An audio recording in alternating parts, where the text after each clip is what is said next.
Yeah, the most important thing is the weather. So the area, Le Mans area, is the average of raining is about 300 days a year. So normally, always we have some day on the wet, and also the temperature is quite low, and the track is quite low. Track is quite slippery. So normally in the dry condition is the circuit that we need the bike. It's easy to change direction because there are two chicanes that are very important to be fast.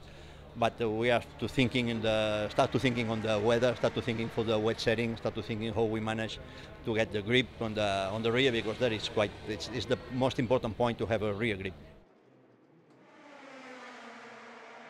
The problem with the wet is that never is the same amount of water, so, and then never is the same temperature. So it's not the dry. The dry, we have the setting for the dry for some circuit. Okay, the temperature can change a little bit, but always will be dry. If it's wet, depend on the amount of water. If it's some puddle, then it change a lot because we miss the contact.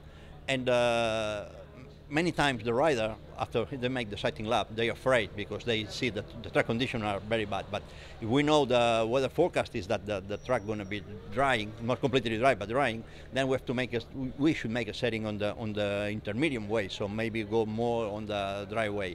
Problem is that the more difficult thing is to convince the rider to start making, because the conditions maybe on the start are very tricky, to start the race in the setting that is not perfect for that condition, thinking on the end of the race. Also, one problem is that we never know exactly. Maybe we guess end of the race will be drying, but then maybe some shower coming and destroy all our plans.